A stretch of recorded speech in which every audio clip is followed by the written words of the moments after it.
নবীজি একটা বিড়াল ছিল, নবীজি একটা বিড়াল ছিল, নাম হচ্ছে মুয়েজ্জা। নাম কি? মুয়েজ্জা। বিড়ালটা হচ্ছে আমাদের আবেগের জায়গা, ভালোবাসার জায়গা, এবং বিড়ালের জন্য অধিক পরিমাণে ভালোবাসা, মায়া, আদর মানুষের মাঝে ঢুকিয়ে দিয়েছে একজন। তিনি কে? বিড়াল পোষা এটা জায়েজ, তবে কিছু বিষয় খেয়াল রাখতে হবে। যারা বিড়াল পোষে বাসায়, বিড়ালের জন্য কোনো অবহেলা না হয়, কোনো অযত্ন না হয়। বিড়াল যখন খাওয়ার প্রয়োজন, খাবার দিতে হবে। তার যত্নের প্রয়োজন, যত্ন করতে হবে। ঘুমানোর জায়গা দরকার, তাই ঘুমানোর জায়গা দেওয়ার দরকারটা আছে না নাই? তাকে যত্ন করতে হবে।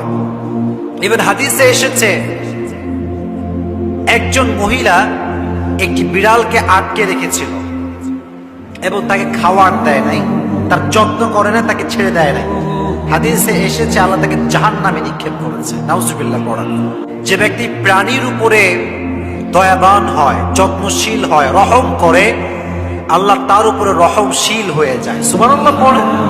আপনি প্রাণীকে মায়া করবেন, আল্লাহ আপনাকে। বিড়াল হচ্ছে সবচেয়ে সুন্দর একটা প্রাণী। বিড়ালটা হচ্ছে আমাদের আবেগের জায়গা, ভালোবাসার জায়গা। নবীজি একটা বিড়াল ছিল, নাম হচ্ছে মুয়েজ্জা। নাম কি? মুয়েজ্জা। একটা হাদিসে এসেছে, অবাক করা হাদিস। দেখেন, নবীজি একবার ঘরে প্রবেশ করলেন, নবীজির জামা রাখা আছে।